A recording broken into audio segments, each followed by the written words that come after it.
নমস্কাৰ আপোনালোক সকলোকে মোৰ ইউটিউব চেনেল আসাম এক্সাম কৰ্ণাৰলৈ স্বাগতম জনাইছোঁ। Dibrugarh university post graduate entrance টেষ্টৰ এডমিশ্যন আৰু FYIPGP 7th semester lateral entry যি এডমিশ্যন আছিলে সেই তাৰ কাৰণে নটিফিকেশ্যন জাৰি কৰা হৈছে।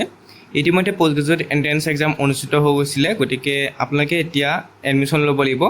আগতে প্ৰচেছটো আছিল যে এণ্ট্ৰেন্স এক্সাম দিয়াৰ পিছত ডিপাৰ্টমেণ্ট ৱাইজ মেৰিট লিষ্ট দিয়া হয়, তাৰপিছত আপোনালোকে এডমিশ্যন ল'ব লাগে। কিন্তু এইবুলি আপোনালোকৰ নিয়মটো বেলেগ হৈছে, গতিকে সেইখিনি কথা মই আপোনালোকক জনাম। অনলাইন আবেদন কেতিয়াৰ পৰা হ'ব বা কেনেকৈ কৰিব লাগিব আৰু এডমিশ্যন স্কেডিউলটো দি দিয়া হৈছে।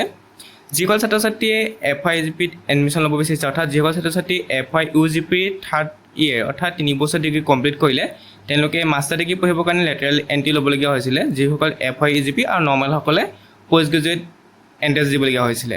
ইয়াত কৈছে যে আপোনালোকৰ যে অনলাইন পৰ্টেল আছে, সেই অনলাইন পৰ্টেল 17 জুলাইৰ পৰা অ'পেন হ'ব, অৰ্থাৎ আজিৰ পৰা dibru.adm.sharma.edu.in আপোনালোকে আবেদন কৰিব লাগিব। তাৰপিছত 26 জুলাইত আপোনালোকৰ লাষ্ট ডেট হৈছে। 17 to 18 জুলাই স্কুটিনি কৰিব ডিপাৰ্টমেণ্টবিলাকে। 31 জুলাই দিনা আপোনালোকৰ মেইন লিষ্ট পাব্লিছ কৰা হ'ব। 4-5 আগষ্টত আপোনালোকৰ এডমিশ্যন হ'ব অনলাইন মোডত। 6 আগষ্টত ৱেইটিং লিষ্ট দিয়া হ'ব।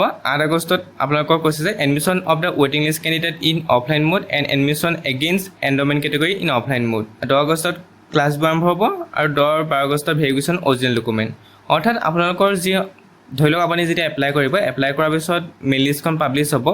পাব্লিছ হোৱাৰ পিছত আপোনালোকৰ এডমিশ্যন কিন্তু অনলাইন মোডত হ'ব। অৰ্থাৎ আপোনালোকৰ যেনেকৈ শৰ্মা পল্লীৰ লগত UG এডমিশ্যন হয়, তেনেকৈ আপোনালোকৰ একচেপ্ট কৰিবলৈ দিব। আপুনি একচেপ্ট কৰিবলৈ নকৰে বা এডমিশ্যন ল'ব বিচাৰে না, পে'মেণ্টখিনি অনলাইন যোগে কৰি আপুনি এডমিশ্যন ল'ব লাগিব। সেই প্ৰচেছবিলাক অনলাইন যোগেতে হ'ব 4 পৰা 5 আগষ্টৰ দিনা। আগতে ডিপাৰ্টমেণ্ট ৱাইজ অৰ্থাৎ ডিব্ৰুগড় ইউনিভাৰ্চিটিত গৈ পেলাই আপোনালোকে পে'মেণ্ট দি আপোনালোকৰ এডমিশ্যন ল'বলগীয়া হৈছিলে, কিন্তু ইয়াত উল্লেখ কৰিছে যে 4-5 তাৰিখে আপোনালোকৰ অনলাইন এডমিশ্যন আৰম্ভ হ'ব। তাৰপিছত কৈছে যে লেটাৰেল এণ্ট্ৰিৰ কাৰণে কি কি ছাবজেক্ট আছে কৈ দিছে। Anthropology, Assamese, economics, education, English, history, mathematics, political science, sociology, statistics, applied geology, chemistry, geography, life science, botany, life science, zoology, physics, finance and marketing. যেতিয়া আপোনালোকৰ নটিছখন ওলাইছিলে তেতিয়া কিন্তু এই ছাবজেক্টখিনি গোটেইখিনি নাছিলে, অলপ কেইটামান ছাবজেক্টহে দিছিলে FYIPGPত আপোনালোকে এণ্ট্ৰি কৰিবৰ কাৰণে। কিন্তু এতিয়া দেখিছোঁ গোটেইকেইটা ছাবজেক্টে দি দিছে। গতিকে যিসকল ছাত্ৰ ছাত্ৰীয়ে 3 বছৰ ডিগ্ৰী কমপ্লিট কৰিলে আৰু নৰ্মেল যি আমাৰ মাৰ্কছ অফ আৰ্টছ আছে সেইকেইটা ছাবজেক্টকেইটা গম পায়েই আপোনালোকে, ইতিমধ্যে এণ্ট্ৰেন্স এক্সাম যিটো দিছে আপোনালোকে। তাৰপিছত এইখিনি master of commerce, MA, MSc, biotechnology, bioinformatics, MA mass com, women study, applied psychology, computer application, MDTM এইবিলাক আছে ছাবজেক্ট।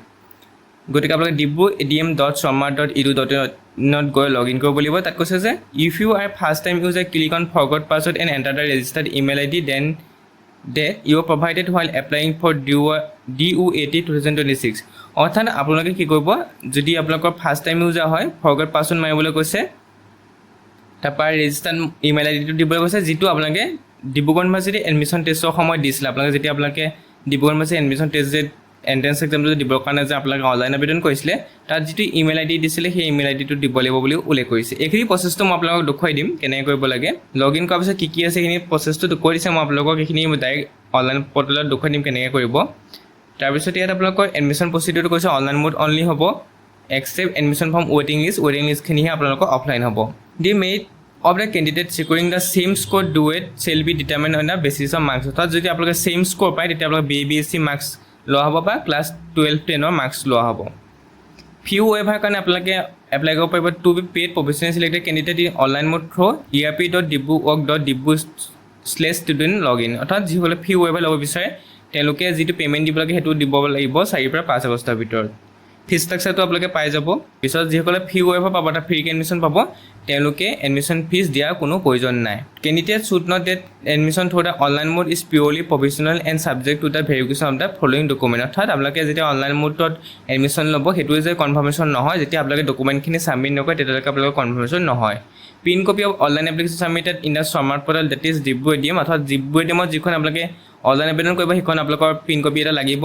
তাৰপৰা DUAT স্ক'ৰ কাৰ্ডখন লাগিব, গ্ৰেজুৱেশ্যন মাৰ্কশ্বিট, গ্ৰেড শ্বীট লাগিব, পাছ চাৰ্টিফিকেট লাগিব, ক্লাছ 10-12 মাৰ্কশ্বিট লাগিব। আপোনালোকৰ গ্ৰেজুৱেশ্যনৰ মাৰ্কশ্বিট বা যি গ্ৰেড শ্বীট বা পাছ চাৰ্টিফিকেট আছে কলেজে দিব, কলেজৰ পৰা আপোনালোকে লৈ ল'ব। কাষ্ট চাৰ্টিফিকেট লাগিব, OBC কাৰণে NCL, EWS যদি আছে EWS দিব লাগিব, PWD sir, ration card, income certificate latest sign undertaking in the prescribe. যদি ইনকম চাৰ্টিফিকেট নাই তেতিয়াহ'লে আপোনালোকে ৰেচন কাৰ্ড দিব পাৰে। হোষ্টেলৰ কথা উল্লেখ কৰিছে, হোষ্টেলৰ এইখিনি আপোনালোকৰ এণ্টি ৰেগিং আণ্ডাৰটেকিং আপোনালোকে এণ্টি ৰেগিংখন ডাউনলোড কৰিব লাগিব। The admitted student must submit anti ragging, অৰ্থাৎ যিসকল এডমিশ্যন পাব তেওঁলোকে www.antiraging.in পৰা এণ্টি ৰেগিংখন ডাউনলোড কৰি ল'ব লাগিব। তাৰপিছত ডকুমেণ্ট কৈছে যে undertaking for availing fee waiver benefit, অৰ্থাৎ যদি আপুনি ফ্ৰী এডমিশ্যন ল'ব বিচাৰে তেতিয়া আণ্ডাৰ প্ৰজ্ঞান ভাৰতী স্কিমৰ আণ্ডাৰত তেতিয়া আপোনালোকে এই ফৰ্মখন ফিল আপ কৰি দিব লাগিব। To the head of department Dibrugarh university sir madam, এইখিনি আপোনালোকে লিখি পোষ্ট অফিচ আপোনাৰ pin code, checking fee admission in programme নেমটো লিখিব, MA হ'লে MA, MSc নে MSc এইখিনি লিখিব। তাৰপৰা এইবোৰ ৰোল নাম্বাৰটো দিব, এইবিলাক লিখিব। অসমীয়াটো দি দিছে ইয়াত, আপোনালোকে চাব অসমীয়াখনো এপ্লাই কৰিব পাৰে বা ইংলিছখনো এপ্লাই কৰিব পাৰে, গতিকে আপোনালোকক মোক জনাই দিলোঁ। তাৰপিছত এইখিনি আপোনালোকৰ তথ্যখিনি মই যিটো অনলাইন প্ৰচেছ আছে সেই অনলাইন প্ৰচেছটো আপোনালোকক দেখুৱাই দিম। তাৰপিছত কৈছে যে এইখনো আছে to the registrar Dibrugarh university consent for using Aadhaar details, Aadhaar details যে আপোনাৰ আধাৰ ডিটেইলছ ল'বৰ কাৰণে আধাৰ নাম্বাৰটো দিব লাগিব কৈছে, অৰ্থাৎ তেওঁলোকে আধাৰ ডিটেইলছৰ তথ্যখিনি আপোনালোকৰ পৰা লৈ ল'ব। এইখিনি আপোনালোকৰ অৰ্ডাৰ, ইয়াতে আপোনালোকৰ আৰু জানিবলগীয়া নাই চাগে মোৰ মতে। ইয়াত আপোনালোকে কৈছে আপোনালোকৰ এলিজিবল হৈছে কি এডমিশ্যন, আপোনালোকৰ বেনিফিট অৰ্থাৎ ফি ৱেভাৰ 4 লাখতকৈ তলত হ'ব লাগিব আপোনালোকৰ, সেইটো আপোনালোকে গমেই পায়, ইনকম চাৰ্টিফিকেট থাকিলে হৈ যাব। গতিকে এইখিনি আছিলে প্ৰচেছখিনি নহয় ডিটেইলছখিনি। আপোনালোকৰ যিটো প্ৰচেছ আছে সেই প্ৰচেছটো মই অতি শীঘ্ৰে দেখুৱাম কেনেকৈ আপোনালোকে এডমিশ্যন কৰিব, অনলাইন আবেদন কৰিব ডিব্ৰু ADM.in